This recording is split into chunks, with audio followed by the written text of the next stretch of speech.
Hello, hello, hello, and welcome back to the IBS Freedom Podcast. I am joined by the wonderful, the beautiful, the talented Amy Hollenkamp, RD.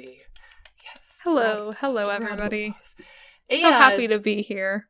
As you should be, because this is the place to be. We have a fun episode today because I told Amy, I was like, I'm picking the topic and I'm not going to tell you what it is. So this is going to be a surprise for you and she both. Well, actually, no. The people who are listening would have they looked at the title when they clicked on today's episode. So they know and you do not. How do you feel about that, Amy? How are you feeling right now? Do you trust me? I'm feeling tense. I'm feeling tense about just the surprise aspect of this, but I'm excited. I do trust you. Okay, so I propose that this episode we talk about something called total microbial load. Have you heard of this, or are you familiar with this, or shall I launch into explaining what I mean by total microbial load? I want you to give me your full explanation now, and I'll see how I do. I don't know if I've heard of that term specifically. Okay. You might be able to piece it together from the sounds of it anyhow. But, I feel like this is relevant even in the world of IBS and dysbiosis because oftentimes, understandably, in this world, we laser focus on one set of microbes, right? Whether we're talking about the colon, the small intestine, the gastric microbiome, all of it is the microbiome in the gut tube. But that's only one of your tubes. That's only one of the areas where you have microbes that you're interacting with. So this idea of total microbial load, and I don't even know who I borrowed this term from. I know I heard Alex Vasquez talk about it before. I don't know if he coined it or not.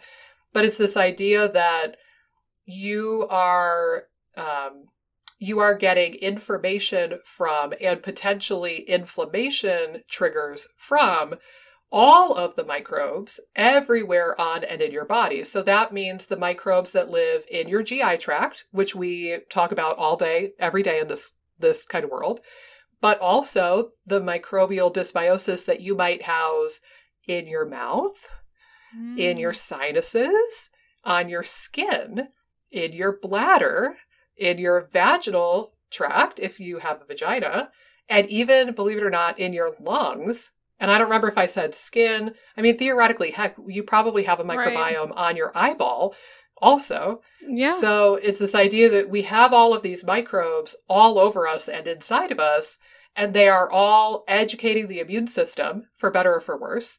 They're all interacting with the immune system. And if there is a dysbiosis or an imbalance in one of those microbiomes, then that can cause inflammation and trigger an immune response, no matter where it is. So occasionally, I do find that talking about other microbiota aside from the gut itself can be really helpful for people with IBS or IBD. Because again, it's like the inflammation and the immune activation from that other source of dysbiosis is contributing to things like poor motility or poor vagal tone or immune activation or mast cell activation in the gut. Like there's all of this swirly stuff that can happen when you have dysbiosis, and it's not just localized to the gut. So that's the very long-winded version of me explaining what total microbial load entails.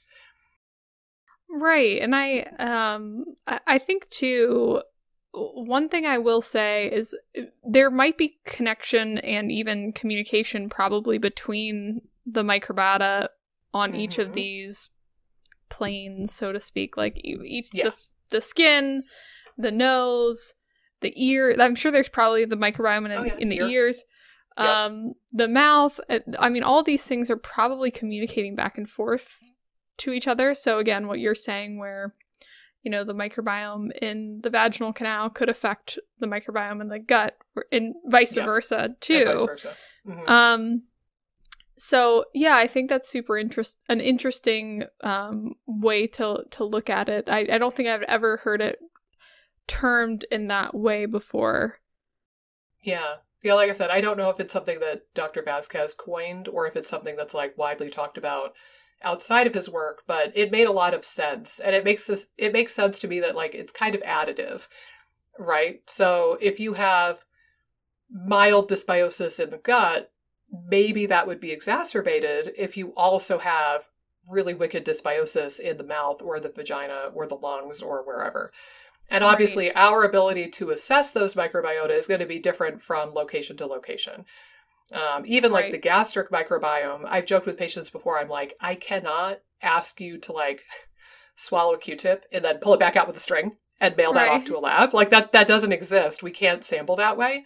So with the gastric microbiome, the microbiome in the stomach, for example, we just have to speculate. The same thing Right. is true for the lungs. I cannot ask you to breathe in a Q-tip and then fish it back out with a string and then mail that off to a lab. Like that's not a thing we can do. So our ability to assess some of these microbes is going to be severely limited or not at all. But there are some microbiomes like the GI microbiome and to a certain extent the oral, vaginal, and skin microbiota that we can try to assess, or we can just try to work on some therapeutics. I think the other thing is that diet is going to most directly affect the gut microbiota as opposed to some of the other ones, which would be more of an indirect relationship probably. Yeah, and I think in particular, to me, like the mouth is especially interesting, just because it's long been known that microbiota affect, cavity risk and that sort of thing. Like what microbiota you have in your mouth, it determines dental health in a lot of ways, and I think there's also been a link between poor dental health and chronic disease across the board. That's probably linked mostly to your microbiome and what's going on in your mouth. And like you were saying too, that's going to feed into the gut microbiota and that sort of thing. So I think the mouth microbiome is especially interesting to me. Just because there have been clear links between the microbiota in the mouth and poor health. And inflammation in particular. Like it drives inflammation especially if you have things like bleeding gums, and these microbes are getting directly into the bloodstream and causing inflammation and that kind of thing. I know that I go to a little bit more of a hippy-dippy dentist, and he won't even work on people if their mouths are bleeding when when he's doing like an exam. I think like maybe a little bit is fine, but like he's really particular about like giving you education on helping you with your gum health before he'll do a cleaning. So he kind of wants you to do like some prep work so that it's not like you're doing a cleaning and bleeding all over the place when they're like flossing you or that kind of stuff. But it's that whole side of the equation I think is very interesting to me. Yeah, and honestly, I want to do an entire episode on the oral microbiota and get that cooking. I have messaged the Ask the Dentist guy on Instagram at least twice, if not 3 times, and he hasn't gotten back to me yet. But maybe I need to give up. Maybe I need to like reach out to a different holistic dentist other than him. But I would love to have like a holistic or more functional dentist come on and talk about this kind of stuff, because you're right. How much of the oral microbiome as a good starting point, how much of that is because microbes can get into the bloodstream from like bleeding gums, or because you're swallowing bacteria and critters all day, every day, because we swallow about 1 liter of saliva every day. And then guess where it goes? Down the esophagus, into the stomach, into the intestines, bada bing, bada boom.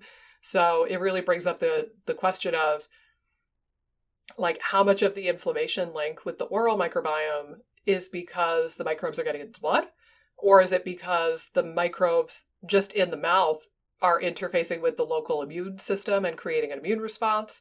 Or is it because you're swallowing microbes and that's getting into the GI microbiome and you're literally seeding the microbiome in the gut with whatever lives in your mouth? I think that's a little bit up for grabs still, the percentages that you could equate each to. But either way, it really paints the picture that you need to take care of this microbiome and ensure that that is healthy if you want your gut to be healthy. And I think that that one makes a heck of a lot of sense. And it's actually pretty well researched, like you said. I've also seen some cases where working on the vaginal microbiome ends up being a pretty big influencer of overall health and like the inflammatory level. We'll talk about that one a little bit actually in the next episode, but twofold I'll just prime us with is that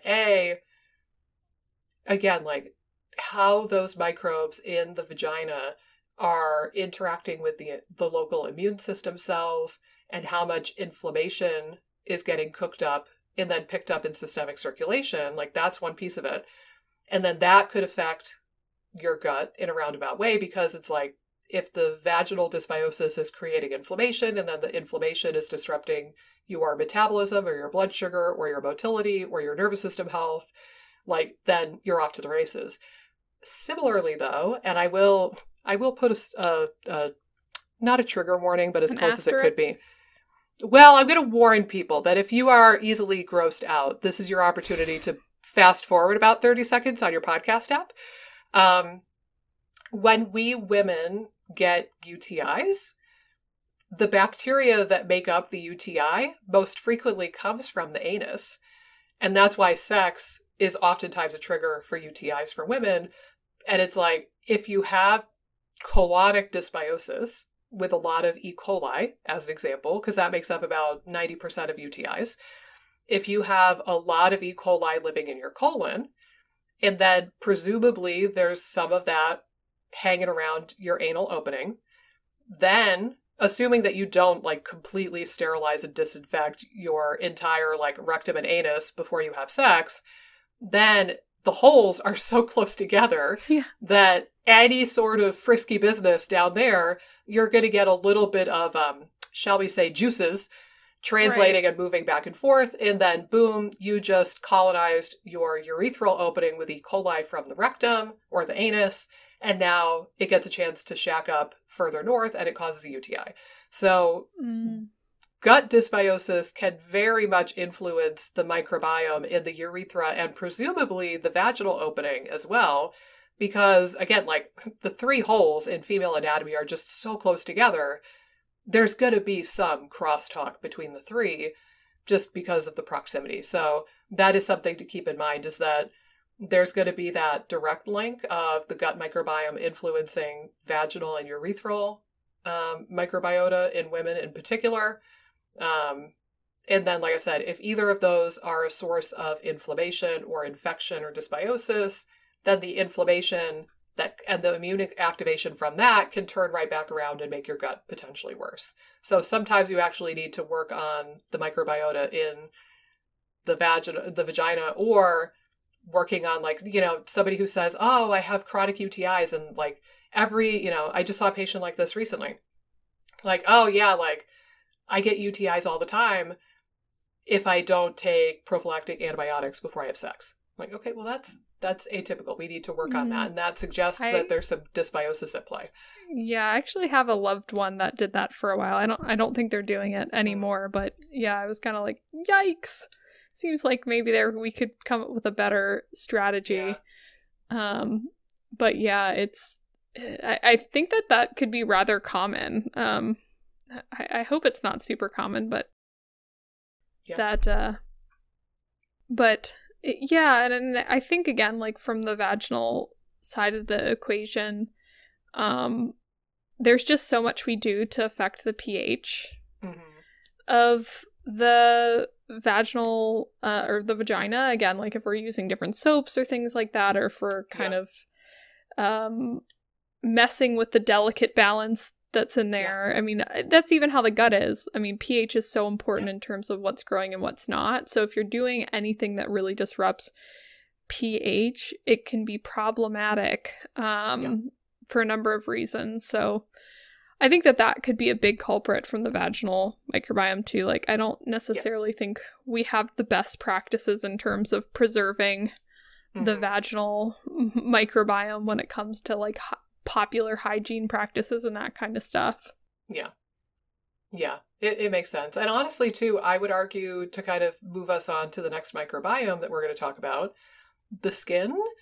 Like oftentimes I don't think we do a great job of shepherding the skin microbiome either.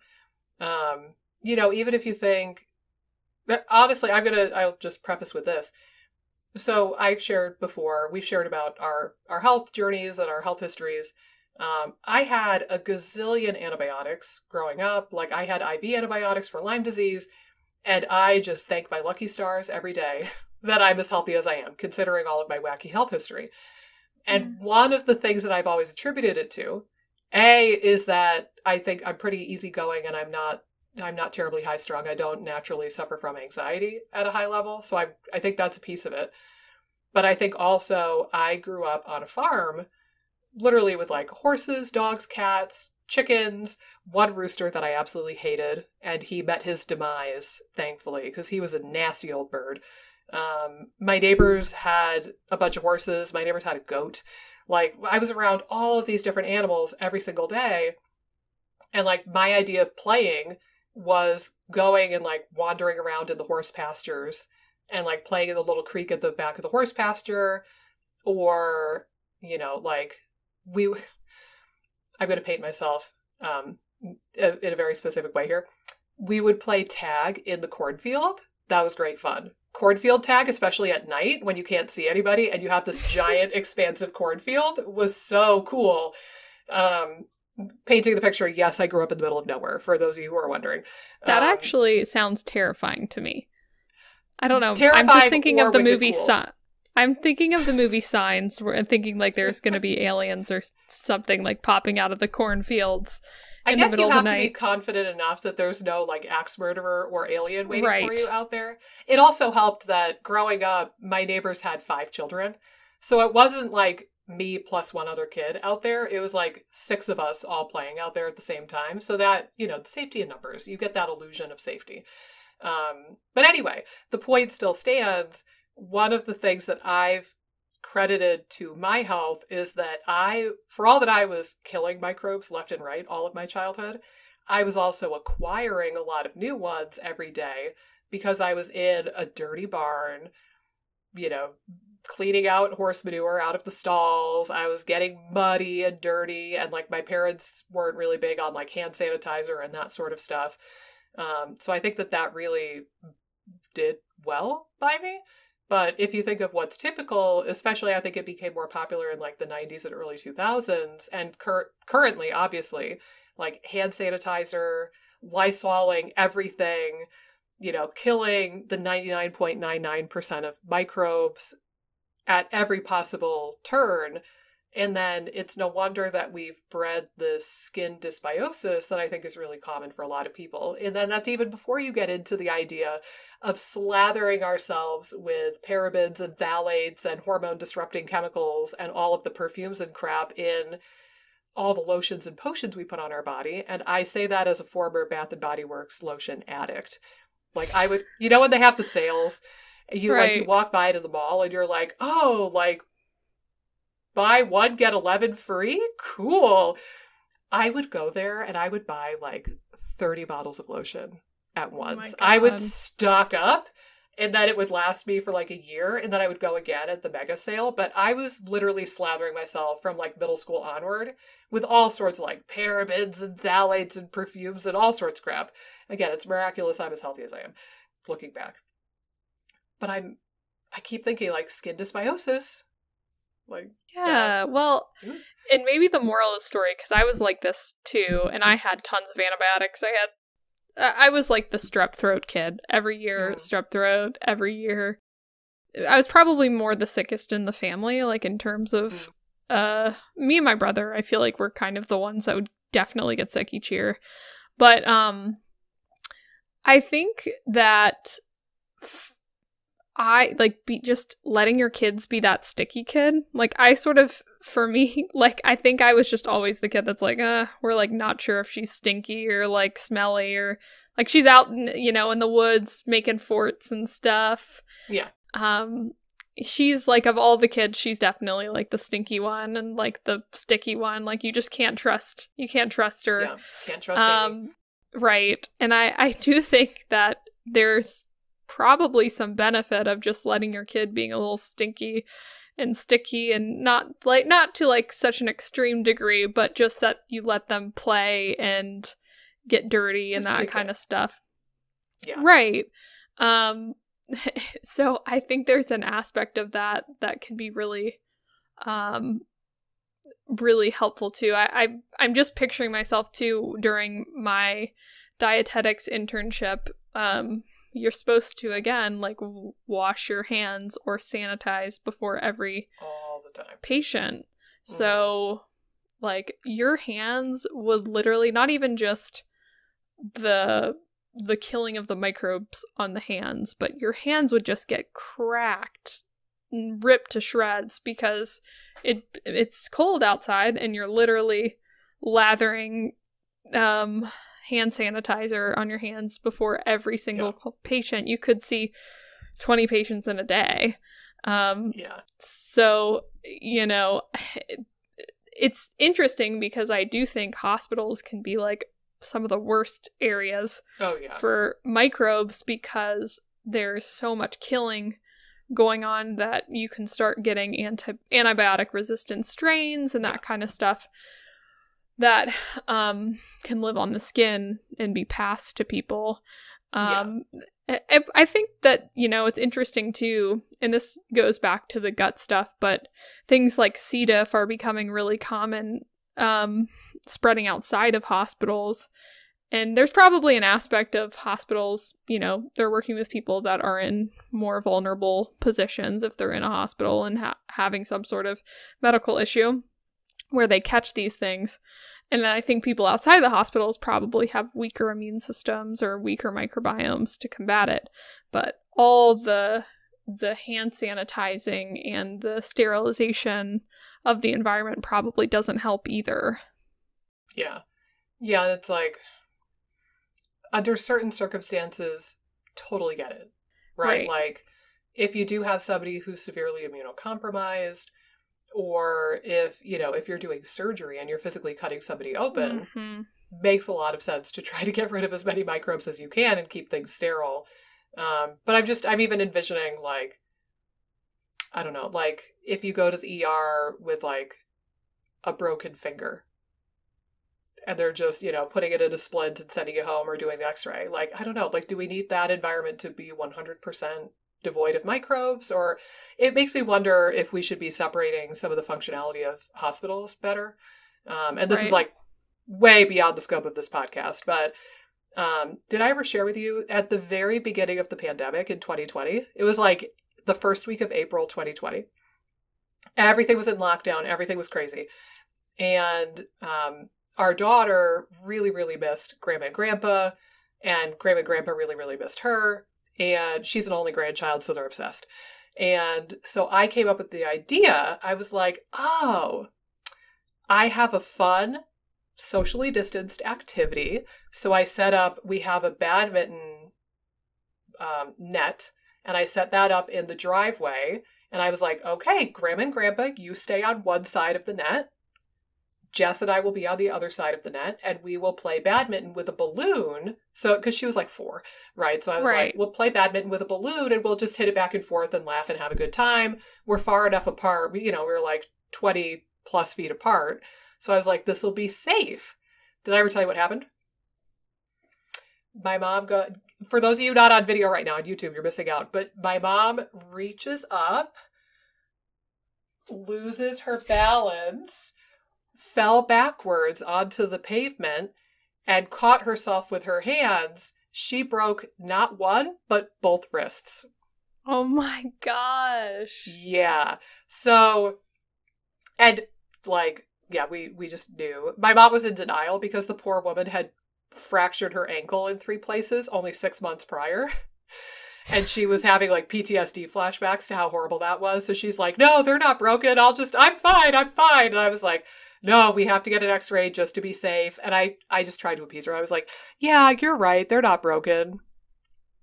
But we should still get it looked at just to be safe. Internally, I'm like, they're totally broken. Or at least one of them is broken. And there's a point to this. The point is, I looked it up because we were like, oh my God, but we can't go to the ER. It's at the height of COVID. And we're all going to die and get COVID if we go to the damn ER right now. And this is probably past what like a normal urgent care could do. And they probably all have the Rona anyway. I looked it up. At least here in the Triangle, we have orthopedic urgent care locations where the only thing they handle is sprains, strains, and fractures. If you have, respiratory symptoms or COVID symptoms or I don't even know what else, but like a gunshot wound, if you have anything else, you need to get your ass to the normal ER or a different kind of urgent care. But it was so wonderful to only have a place that specialized in orthopedic urgent care. And they were able to take care of the wrists. She had to have a surgery and they scheduled her for surgery right away. They x-rayed it. They reset one of the bones, like the whole kit and caboodle. But we didn't have to freak out about the germs and the coronavirus and all of that stuff, even at the height of the pandemic. It was wonderful. And why this is not a thing nationwide is just beyond me. It was wonderful.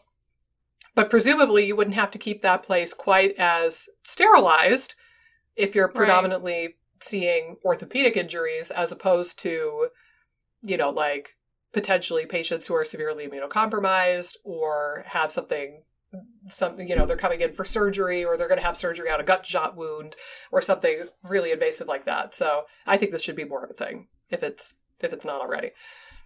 Yeah, I'm curious too if you have any. I know I've used these products in the past. I'm not currently using them. But like Mother Dirt or like some of those skin products. Yeah. Before. I haven't used it personally. That is one like body part for me that's generally been very well behaved is my skin. So I've never really had a desire to experiment with my skincare routine because I like do the minimum amount and it's pretty chill. But I'll share something too, and that kind of segues into something. My in-laws made so much fun of Mike and I when we had Jess, because one of the things, and forgive me, my daughter's 6.5. I don't remember if this was something that has like hardcore research on it or if this was like a belief or a hunch on my part. So forgive me if this is not 100% scientifically sound. I really forget. But one of the things that we talked about was that she would not get a bath at the hospital. Right? Like some of the hippy dippier people will be like, oh, like that, the vagina cheese stuff, that newborn babies have on them. Like, oh, like rub that in. That's like gold, man. Like that's the good stuff.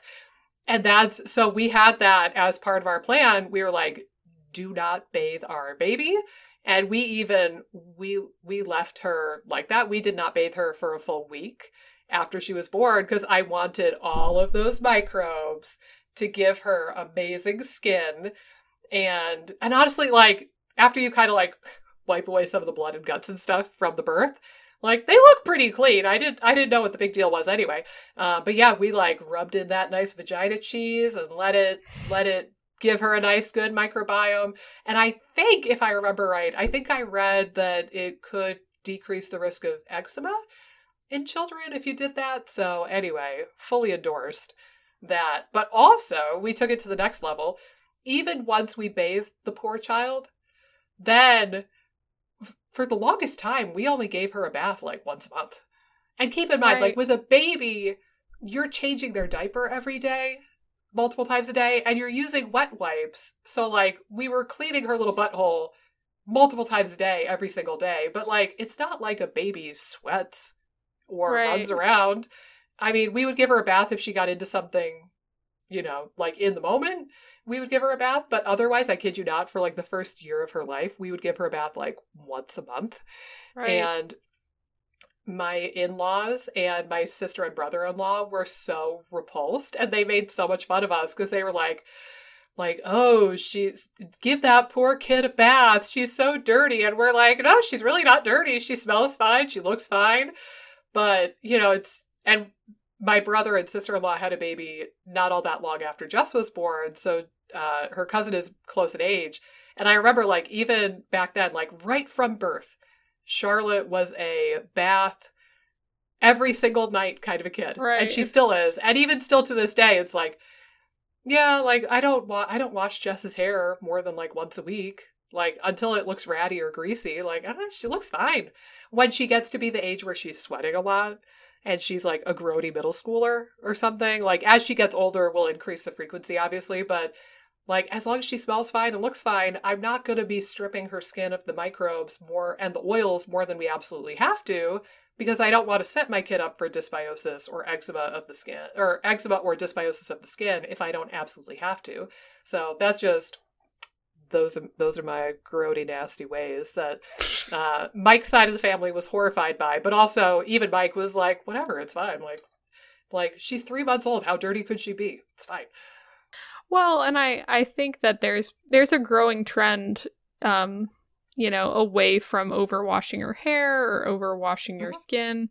Like, I do think that tides are turning in that area, to where, it's becoming more common to be like, oh, you actually maybe shouldn't, you should wait a little bit longer from a skin standpoint to wash your body. Even stripping the oils, again, it can just change the health of the skin, regardless of the microbiome type effects. But I did try the Mother Dirt products, and I like them. They're just very expensive.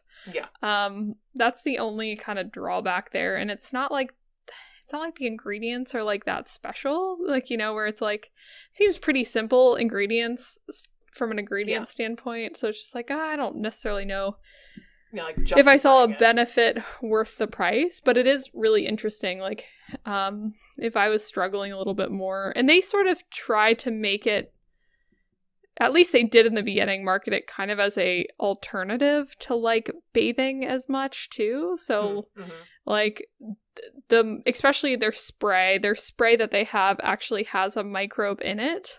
Yeah. That's supposed to help with like smell and things like that. So I think they even did like a New York Times or something article where they had a reporter like not shower for a week or something and use it like as kind of deodorant and that kind of thing. I wonder how they made the decision who got to do that experiment. Like, okay, Cindy, you were late for the HR meeting this week, so here, you get to not shower for a week.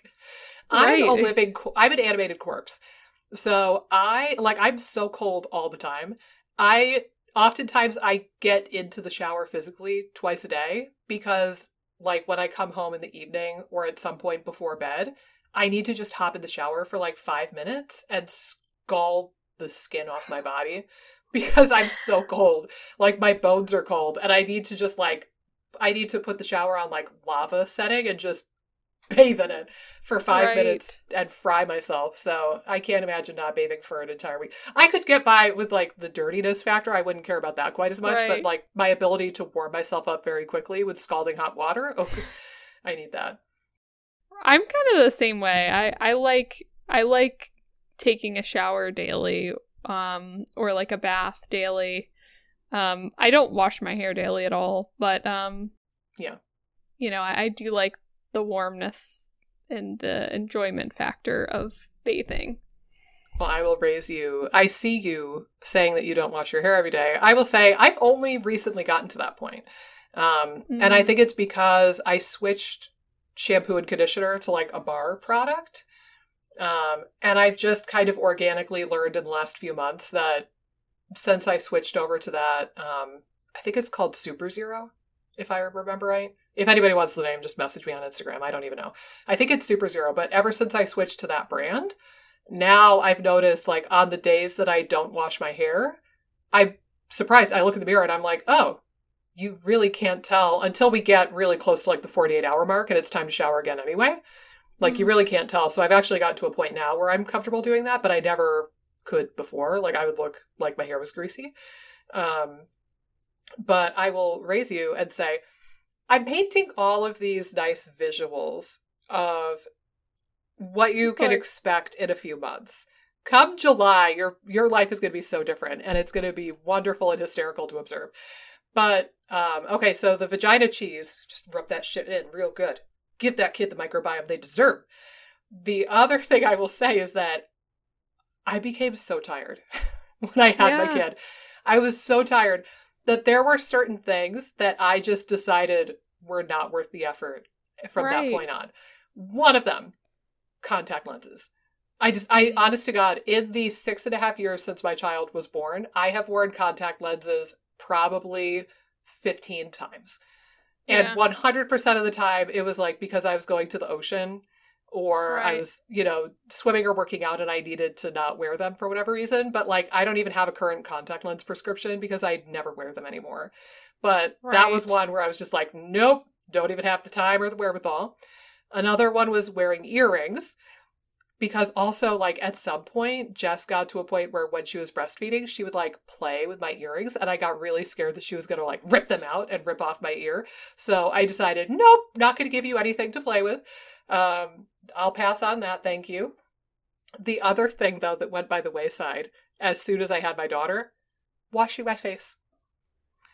Like at the time, you know, I had like a normal human routine of like, oh, I will use like the cleanser or whatever, and then I'll put on moisturizer, and I'll do that like at the end of the day or whatever, or in the shower, I Right. forget now.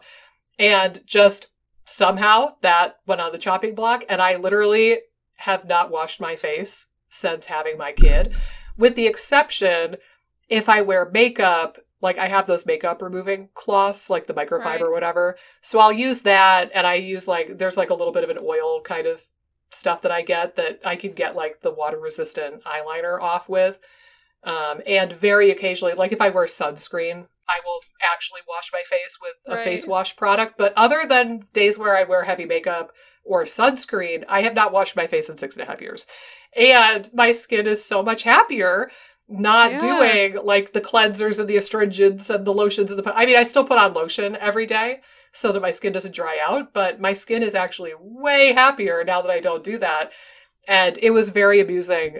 I think Jess was like 6 or 9 months old. And just like one day out of the blue, I told my mom and Mike, I was like, oh, by the way, I haven't washed my face in like 6 months. And they were like, oh, and it was a lot of fun. Right. But yeah, my skin is happier because I think I'm not stripping away those oils and I'm not stripping away the Right. microbes. So I have less acne and my skin is way happier now that I don't wash it.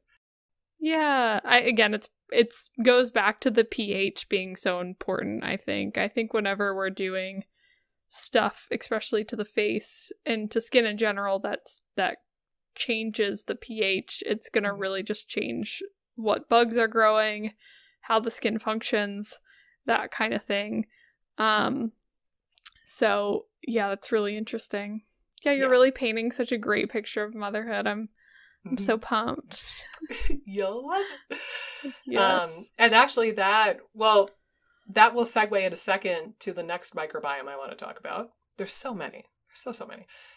But briefly, I'll weigh in and like put a plug in for the nutrition world. Nutrition can affect the skin too. Like obviously there's the connectedness with the gut microbiome, and oftentimes treating the gut microbiome will help resolve skin problems. But also think about things like you need to have enough healthy fat in your diet, and protein, and zinc, and vitamin A. Like you definitely need enough of nutrition and nutrients to build healthy skin, even beyond the microbiome kind of conversation. So keep that in mind too. Did I leave out any nutrients? Those are the big four that I would think of for skin integrity Yeah, those specifically. are the big ones I think of. I think vitamin A is really big. I get KP on my arms Mm-hmm. if keratosis pilaris. Mm-hmm. I'll get that on my arms. They're kind of like little red bumps if you're not familiar with Yep. them, but I'll get it on my arms more if my vitamin A is getting a little bit low. Mm-hmm. And again, I have the weird genetic SNP that makes me Yeah, a the little bit more BCMO one. susceptible to vitamin Yeah. A issues. So I think you're dead on. Nutrition certainly can play a bigger role in skin health too. Yeah. And really, again, every aspect of health, you know. I mean, I don't know. Yeah, You heard it here on the IBS Freedom Yeah. Podcast, folks. we're Nutrition's throwing kind of a big deal. nutrition philosophy around. Yep. Yep. But then that leads us into the breast microbiome. We didn't even talk about this in the beginning of the episode. So again, as you get into breastfeeding, there is a little bit of research now on the breast microbiome itself, and then you're actually transferring microbes from the breast milk to the baby, not just prebiotics. But what's really freaking creepy, I remember coming across this. There was at least one study that suggested that when you take a probiotic, the actual probiotic bacteria somehow make it to the breast. Creepy AF. Because then it's like, how? How is that happening? Like, do the bacteria catch a ride on the lymphatic network, the blood vessels? Do they just magically like teleport to the boob? Like, how is this happening? And I'll weigh in that also seems to happen with the vaginal microbiome as well. If you take an oral probiotic, that particular strain shows up later in the vagina, and it's creepy AF because it makes you wonder, how's it getting there? Again, is it like Houdini, like, boom, I'm here now, poof. Right. Or is it hitching a ride on some of the vessels in the body or the nerves? Like, we don't know yet. But it does seem that when you take a probiotic, some amount less than 100.00% of that bacteria ends up elsewhere in the body. And it's weird and fascinating and a little bit creepy. But boob is one area where those bacteria can swim over to, and then you can transfer some of those probiotics to the baby. Ooh. Little boob probiotics for little lassie or lad. Yep, exactly. And I pray that as you give birth to your young one, I pray that you don't have to know the sheer terror that is mastitis. Because, oh my God, or candida of the breast and the nipple. Oh, my friend had a lot of like the candida infection in the breast and the nipple, and it was such a bugger to treat. I had mastitis, I think, once. And I'll just throw this out there too. How much of mastitis is microbial versus just inflammatory versus other factors? I don't know. But I remember I was trying all the things. Like I'm trying to think of which ones I did first. Heat is what they usually say to do. So I remember I was like in a hot shower with like the water running over me, and they say to take like a wide tooth comb and like kind of, it sounds weird, but like comb the boob a little bit like towards the nipple to try to get like because the idea is that it's clogged milk and then you could get it to like go down towards the nipple. And you're supposed to like breastfeed or pump super, super frequently to try to get the clog out of the ductwork. And then I did that for probably like a day or two, and it was super miserable. Then, just to throw this out there, for that particular mastitis bout, I just randomly, like, I think I talked to a different IBCLC, and she was like, try cold. And I put like some frozen peas or whatever over that lump. Almost immediately, problem was resolved. And I was like, gosh. Really? It was like 2 days of misery and panic, wondering if I'd have to go on antibiotics or something, or wondering if I would dry up all my milk supply. And then a bag of cold peas for 20 minutes, and the problem just poof, went away. So that, for me, that particular one seemed to be more inflammatory than anything else. But for what it's worth, I think there is like a microbial component and an inflammatory component with mastitis a lot of the time. For what it's worth. Yeah, I think you're right. I hope that I don't have to deal with any of that. I think my sister had a little bit of like the fungal. She had a weird little rash, and I don't know if it was directly on the boob. Like, to me, it seemed like more chest in general, like not necessarily boob, but chest. It was a pain to get rid of. I know that, and it took them a while to diagnose it too, which is weird. But yeah, hopefully I don't have to deal with any of that. Let's see. I'm sure there's going to be some sort of hiccups. It's just hopefully not the mastitis sorts, but we'll just play it by ear. There are a few types of pain that are more panic-inducing than boob pain. Like, I don't know, something about that. You're just like, oh! Like, well, it's funny. My mom always talks about when she had us, she would get a lot of boob pain, and like it like just got to the point where she just like did not care. Like, she would be, if like even wearing a shirt hurt, so she'd just kind of be walking around shirtless. And she said like one time her mother-in-law, so my grandma, came over, my dad's mom. She just opened the door. No shirt. She's like, did not care. Like, and my mother-in-law was like, oh my God, like, what's happening over here? Yeah. Because, like, of course, the whole street could have seen my mom. Yep. But yeah, she just, like, could not tolerate anything, like, laying on her. She was just so over it. She's like, I'm just going shirtless, like, throughout the day. Well, I have a pro tip for you. Look, we have taken a solid boob tangent here on the IBS Freedom Podcast, and it is a good one. I will throw out another idea. I'm looking for a prop. I don't know if I'm going to find one that's going to work for what I'm going for here. Hold on, let me see. Well, I'll just share what I did at various points if I was having problems is I would take some Tupperware containers that are like yay big, maybe. You know, you could vary it depending on your needs. But I found some round Tupperware containers, and I wore like a really loose, baggy sports bra that had zero support whatsoever. It was just flapping in the breeze at that point. So I put on the sports bra, and then I put these Tupperware containers in the sports bra. Oh my gosh. Like directly over my nipples, and it looked ridiculous, but it kept, like, nothing could touch my nipples. It was right? Like a cup, like, but for your boobs. Yeah, like exactly. It kept it because I had a similar problem, especially in the beginning, where like nothing could touch my nipples without causing horrible pain. And so I put those Tupperwares in that big baggy sports bra, and I just walked around. I was like, yeah, this works. Oh my gosh. And I lived my life for like a week or two like that. Oh my gosh. Yeah. Oh, motherhood. Anyway, we'll get off the topic of the boobs for those of you who either don't have them or are uninterested in this conversation. Ping-ponging around the body a little bit more, sinuses and like nasal microbiome. We should have probably talked about this one after the mouth microbiome, but whatever, we're here now.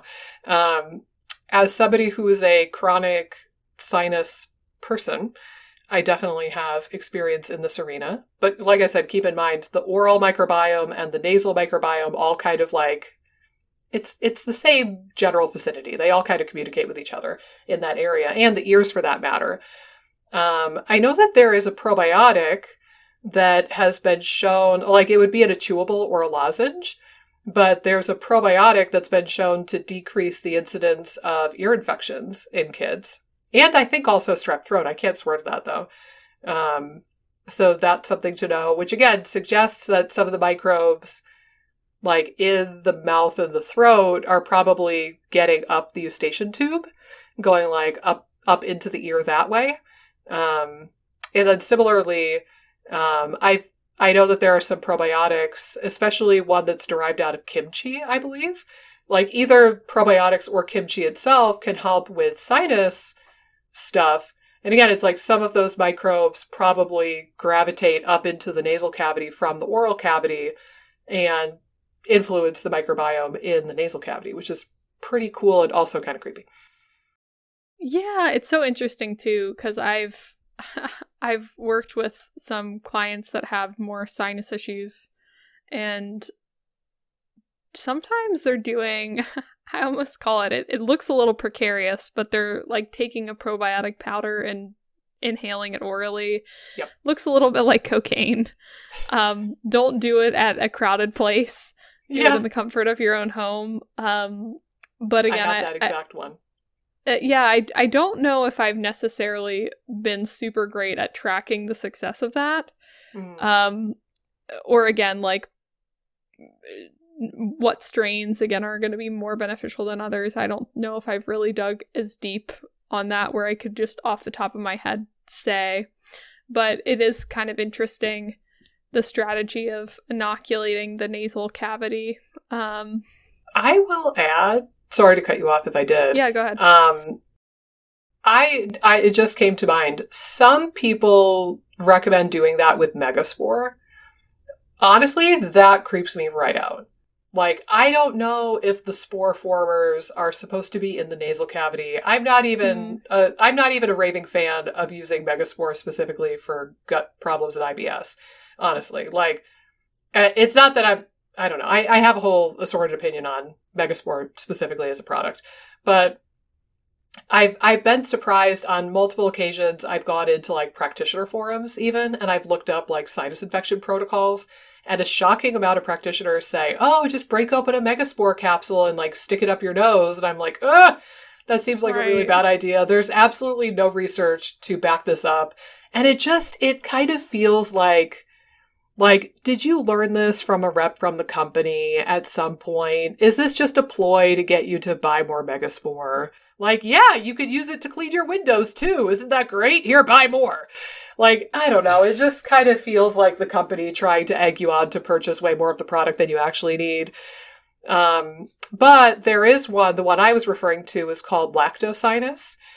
And it's specifically formulated for sinus issues. And it's a strain of bacteria that's found in kimchi. And it comes as powder. If you follow the directions or if you talk to the company, they say that you're just supposed to take it orally and like kind of like let it be in your saliva in your mouth for a little while. Like don't wash it down with water, just like put it in your mouth and kind of like, like that for a little while. Right. I remember I talked to somebody and I was like, could you theoretically like put a little bit of this up your nose? And they were like, we can't recommend that, but theoretically, sure. I think they were kind of getting at like, yes, but we can't legally tell you to do that. So you figure it out. But that's the one I would envision more so. I personally, when I have tried it that way, I have not found it to work for me personally, for what it's worth. I've only tried it twice, I think. The other thing was, I don't do it like a line of cocaine. I just, like, what I did was, like, I just moistened, like, the tip of a Q-tip a little tiny bit, with, like, a dab of water or something. And then I put the Q-tip in some of the powder, and then I just put the Q-tip in my nose as deep as I could comfortably and kind of, like, like a COVID test. Like, wiggle it around a little bit, pluck it out, and then away you go. So that's how I did it personally. But that probably wouldn't get it, like, up into the sinuses versus a powder. If you inhale a powder, you could probably get it in deeper. But I've never thought to even do that. I just put it on a Q-tip. But I didn't find it very helpful for me. I know. Well, it depends, because then you're pulling out a Q-tip with your boogers on it. So I don't know. Is that really more civilized than I don't know. Now just snorting it? Grossing me out now. Fun fact. So one of my first loves was anatomy. Honestly, if it wasn't for the smell of the formaldehyde in the anatomy lab, I totally would have gone on to get my PhD in anatomy just so I could be like a dissection geek and like work in a dissection lab because I loved it. But so there's again, if you're not on video on YouTube, you're missing out. So there's an area right there where the thumb is, where there's a tendon on either side, and then there's like the wrist bone here, and it makes a triangle. And then if you put your finger right on that triangle area, you could feel your pulse inside that triangle. That's called the anatomical snuff box, which always amused me. But the reason it's called the anatomical snuff box is because, I guess, when people do drugs, I'm presuming cocaine, I don't even know. When people are doing drugs, you can literally like make a little pocket to put the drug in, and then you can and sniff it. So apparently that's a real thing. So fun anatomy lesson and don't do drugs. Lesson. Yeah, don't do drugs. But if you do, use your anatomical snuff box. Apparently, because that's apparently what it was named after. Okay, and I'll throw this out there too.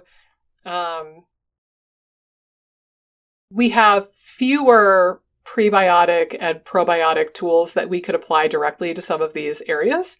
So like, there's the mist that you could put on your skin, but other than that, it's a little bit of the wild, wild west. There are some probiotics for vaginal health, but there's few and far between. There's the one that was specifically formulated for sinus issues, lactosinus, but that's the only one I know about. There's the one that can help with ear infections, but that's the only one I know about. I would say, the question of can we use prebiotics to nurture the good bacteria on the skin or in some of these microbiomes is even trickier because I don't think we know. I don't think I've ever heard of skin prebiotics before, although I would love that to be developed. I've actually seen some skincare products Really? that are slated to have prebiotics in them. Okay. I think they're probably newer. Yeah. It's usually like moisturizers or lotions or something that that makes have a sense. little bit of like a prebiotic in them. Again, Yeah. I don't necessarily know if we've been able to really target or have researched those products where they're like targeting specific skin microbes. I do know like a neat idea though. Yeah, it really is. The Mother Dirt people, I know the specific probiotic that's in that is like pretty unique. I forget what strain it is, but it's nothing that's used in the gut. It's something that they kind of isolated from the skin. I think like they sort of researched people that just like don't wash their face. Like again, like tribal communities. Like that me? Just, like, oh, well, no. Yeah. I don't live in a tribe. Yeah. I wouldn't cut the mustard. Yeah. But the tribal communities, like in people, again, it's kind of fascinating to look at tribal communities and that kind of thing, where they like don't brush their teeth, where they don't wash their face, where they're surrounded by dirt, and again, like their skin, they don't have any skin issues or dental issues or that kind of stuff. So it's fascinating to look at those populations, but they sort of use those populations as like their basis of like, well, what's different, and they kind of isolated that particular strain.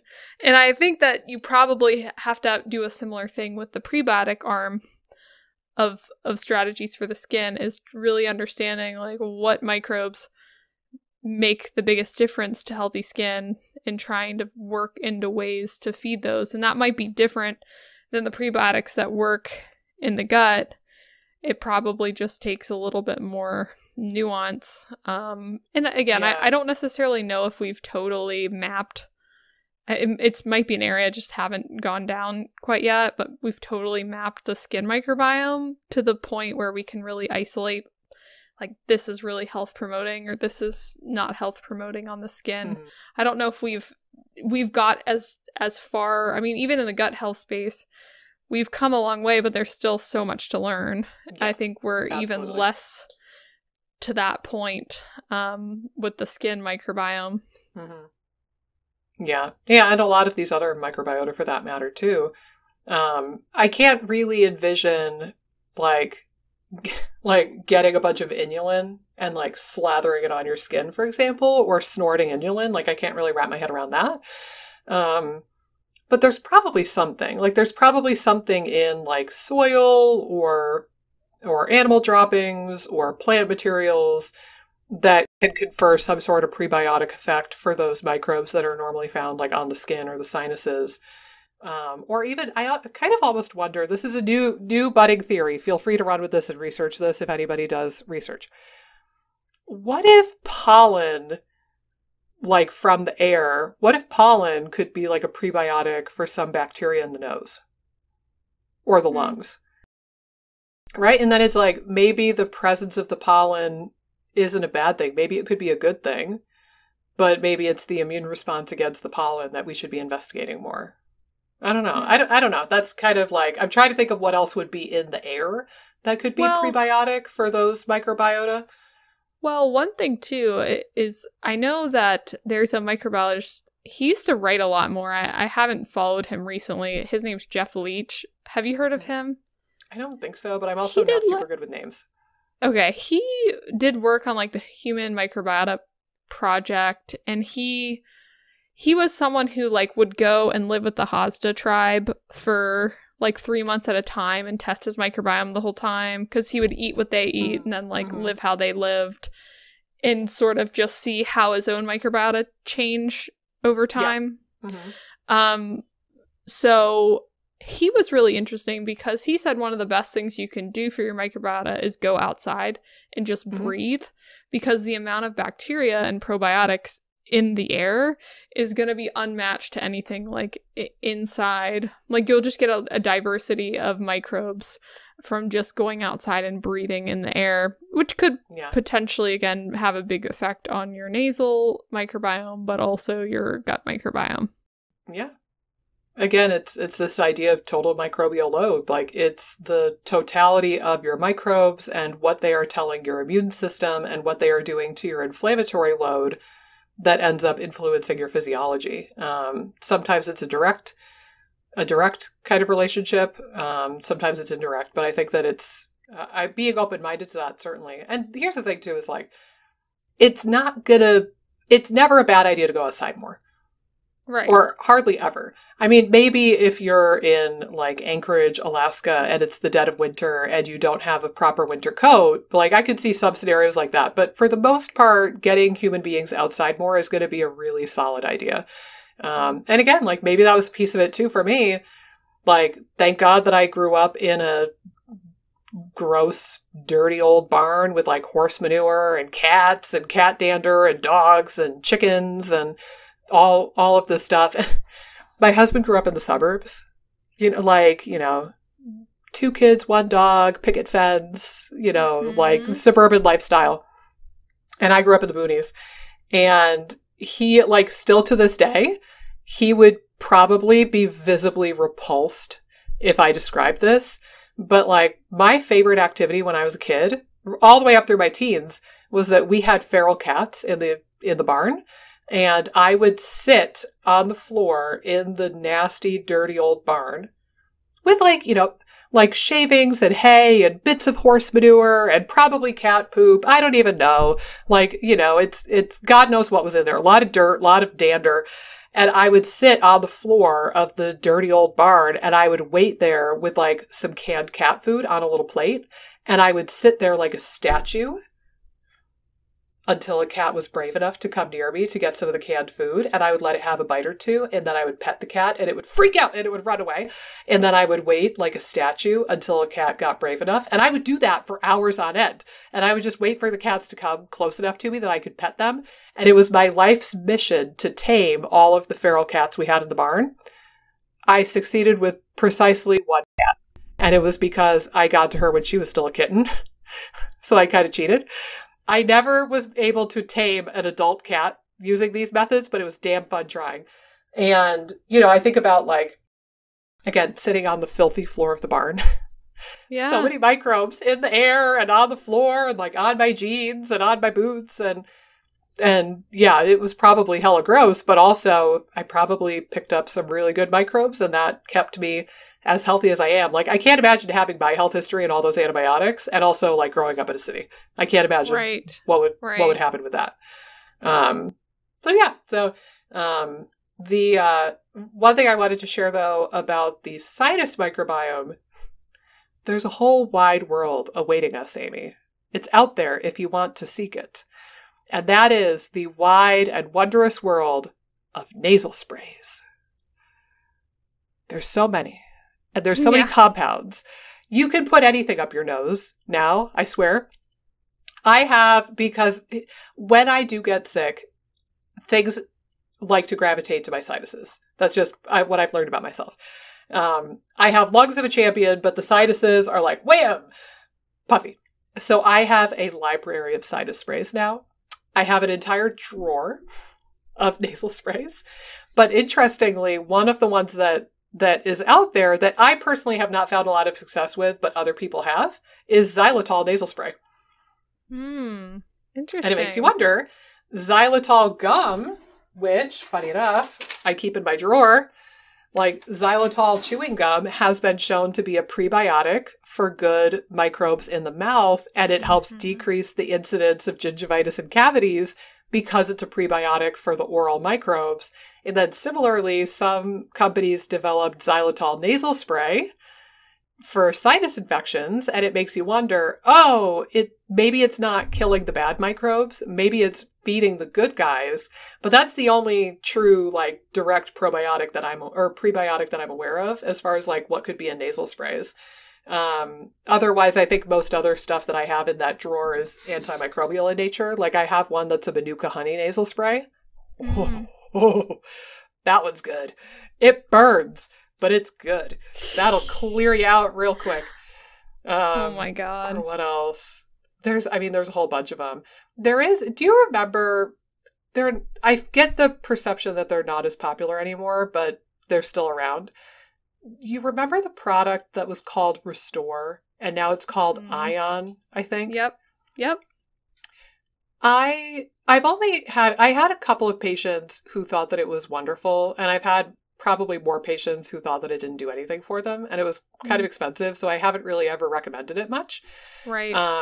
But during one of my many sinus infections a few years ago, I found out that that company makes a nasal spray.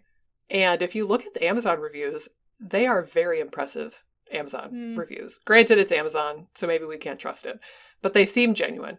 Again, this is another one that's like in my supplement graveyard. I did not find it super helpful when I have sinus problems, but a lot of other people have found it beneficial. But I wonder, like, whatever is in that Ion Restore stuff, I think the idea behind it is that it's more of like a prebiotic and like a leaky gut healer upper, if I remember correctly. Question mark, do you remember? So, and I actually have done the Ion spray. I actually find that it helps a bit. I wouldn't say I typically have like major nasal issues either, so I don't know if I'm necessarily the best candidate to judge. Well, I'm probably not either, because my sinus stuff goes off the hook when it is active. So okay, it might be that we're at the two extremes of the scale, and we need somebody in between us to really judge. Right. And you know, it's not overly expensive, so I have recommended it to a few people that I'm like, well, like, you know, some of the stuff you're not working, you could try this and see if it helps. But I think it's like a fulvic and humic acid type supplement, so there could be a variety of ways it could be helping from a microbiome standpoint and just like an inflammation standpoint. But again, I found it somewhat helpful when I've had some sinus stuff, but I'm not someone that typically is like has a lot of bad allergies that affect my nasal cavity. I used it more recently. I got sick kind of earlier on in my pregnancy, and I wonder if I had like Omicron or something, or COVID at some point in there. I did test myself, but it was an expired test, so who knows how accurate it was, or if I timed it right. But like I was sick for like a good 3-week period where I was just really tired, and it was hard because it was early in the pregnancy, so it's like you don't know if it's just like weird pregnancy stuff kicking up, but I had a lot of sinus related stuff kicking up around that time, which sometimes pregnancy can actually ramp up sinus stuff too. So I don't know. That was a weird thing because I typically don't get like sinus blockage or that kind of stuff super often. Yeah, it is interesting. So, pregnancy is a wild card. Like, it can honestly do anything. Right. By the way, I had a weird thought pop into my brain. This should not be surprising to any of our listeners that I said that statement. There might be, because I think we've covered all of the microbiota that we could talk about. Again, we've speculated ear and lungs. I know precisely nothing about the lung microbiome, so I'm not even going to try to talk about that. I do know that you can use some herbs and some supplements like glutathione in a nebulizer. Whether that's working on a microbial kind of front or by another mechanism is up for grabs depending on the herb or the compound that you're using, but you can put a lot of weird stuff in nebulizers and get it into the lungs. But again, like, my ability to talk about the microbiome in the lung is very, very limited. I'll throw out this and then I will tell you what my weird thought was. Did I ever tell you that my ear doctor has said that I have yeast in my ear? Girl, this is interesting because I had this period of time, I think I was in 7th grade, where my eardrum burst. So I will say it was probably the most painful thing that's ever happened to me. Like, I feel like there was some trauma there when that happened. But then when it burst, there was a lot of fluid in my ear. And so, like, my doctor and, like, my ENT, like, called my pediatrician and chewed him out for this because he did this. But he had this little, like, water gun. So he would, like, shoot the gunk out of my ear with the water gun. Wait, when you had the perforated eardrum? It was sort of like as it was healing, but like when it healed, there was again like yeast and stuff just in my ear growing. Yeah. And like, so there was all this gunk and like it was draining and draining and draining. So he was trying to get stuff out with this water gun. And my ENT called my pediatrician, according to my mom, and just like chewed him out. Rightly so. Because again, she's like, you never put moisture in the ear. Not willingly. To clean it out. So, but yeah, it was a whole ordeal. It took forever because then I had to put like stuff in the ear. I don't even know. Like I'd have to go back and talk to my mom a little bit about. It probably took twice as long to heal because this Jamo was like squirting a squirt gun of water in your damn ear. Right. Like, oh my gosh. So, but yeah, it was a nightmare because then we had to like put this powder in my ear to kind of like dry it out, and then I had to go. My ENT was really good. She actually lived on my street, so it was nice. Like there were a couple times she just like brought stuff like samples and stuff swung by her house, to drop stuff off. But yeah, it was a whole ordeal. But I definitely had yeast in my ears. Yeah. Well. Funny, look, like we're twinsies in so many oddball ways. Who knew? So, but most people on here know I have a perforated eardrum on both sides. The big hole is on the right. And it's the right ear where he always is commenting that I have some yeast growth. And it wasn't until, I think, like the last appointment or maybe the one before, when I finally asked him, I was like, why do I get yeast in that ear? Like, that's gross. And he said, oh, it's probably because of the perforation. Because it's like 50% of my eardrum is gone. Or rather, the width of the hole is about 50% of the width of my eardrum. That's the better way to phrase it. So he's like, so you're probably getting moist air exchange from the middle ear and the eustachian tube coming up and like basically keeping the innermost part of the external ear really moist.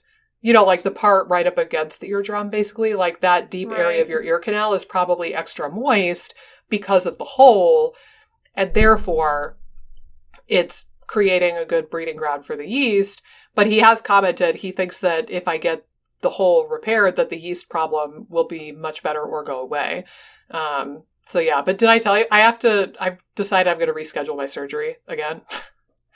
It was actually supposed to be in February. Then I pushed it back because I'm traveling and I need to be able to fly. And now I was going to do it in April. And now because we found out that I have to move not only our house, we had found that out a little while ago, we have to move houses, but also we're moving me out of my office in a few weeks. And it's just like all of this, pardon my French, but all of this clusterfuck happening in the scheduling this spring. I was like, I cannot also have surgery. Like, that's nuts. So anyway, and I refuse to get surgery done in the summer because I don't want to be hauled up on my couch watching Umbrella Academy and eating, I don't even know. Like, I was going to say Doritos, but then I was like, I can't eat Doritos. Bonbons. I feel like that's what my, like, the old-timey... Yeah, that's bonbons like would have been a good one. My old-timey dad says, like, what are you going to do? Sit on the couch and eat bonbons? Yeah, that would have been a better one. The one that came to mind was Doritos, and I was like, I can't even eat Doritos because of the dairy. And then I was going to say cheese doodles, and I was like, I don't even if I could eat dairy, I wouldn't eat cheese doodles again. I would demolish a bag of Doritos, though. I'm not going to lie. So Cool Ranch or traditional? I was more of a traditional girl, personally. Me too. But I would settle for Cool Ranch. Like, they were good. They just weren't my top pick. Right. They have some, like, dairy-free, gluten-free varieties now that are okay, but they're just not quite the same. But anyway, we digress. But yeah, the point is, I'm not going to be hauled up on my couch eating bonbons for 2 weeks, healing a damn eardrum, when it's beautiful outside and I can go, like, hike and play with my kid outside. So I think I'm going to push it back to, like, November, December, January or something of next year. And I was going to say you could do it when I was giving birth, but that would be the summer.